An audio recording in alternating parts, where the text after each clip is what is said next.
Баршаңызға қайырлы күн, достар. Бүгін мен сіздерге үй жағдайында қалай кепсе жасау керек екенін көрсететін боламын. Назар аударыңыздар.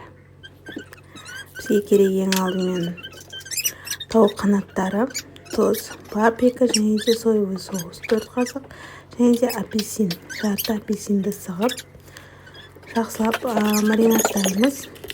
Тауық қанаттарын жақсылап маринадтап жарты сағат 40 минутқа қалдырамыз. Достар, мен осындай панировка қолданамын. Сіздер де осындай қолдансаңыздар болады. Кепсеға өте керемет болып шығады. Ең алдымен панировканың сыртындағы нұсқау бойынша қияр жасап аламыз. 2 түрлі қияр. Мен бірінші жасағаным ащы острый деп тұр, ал екіншісі ондай ащы емес.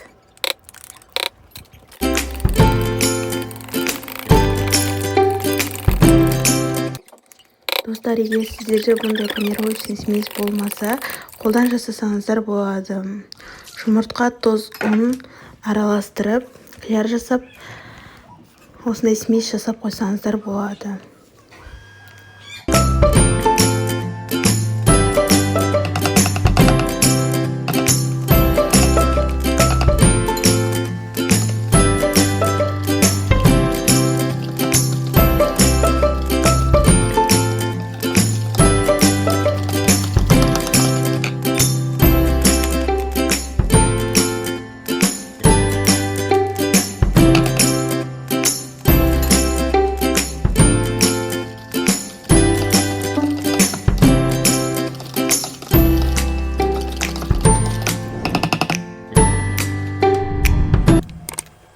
Маринадталған тауық қанаттарын осылай қиярға араластырып, қиярға былғап алып, содан соң қалған ұнтаққа орнатып аламыз.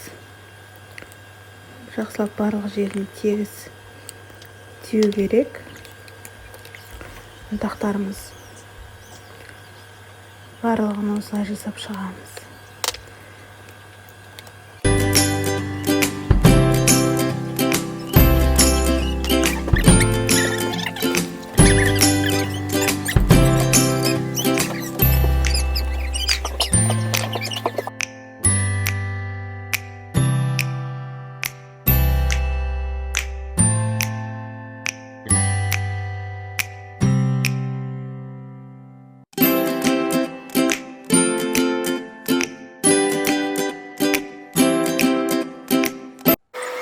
Тауық қанаттарын қызып тұрған майда екі жағын шеті минуттан 14-15 минут қуырып аламыз.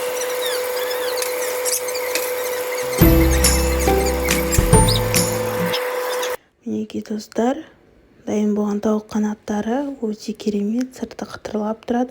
Кәдімгі кефсидан ешқандай айырмашылығы жоқ. Және де ұнға көбірек былғап алыңыздар, сырты сонда қытырлақ болып шығады. Достар, менің каналыма тіркеліп лайк басып өтіңіздер. Және де дәл осы рецептпен жасап көріңіздер. Ас болсын.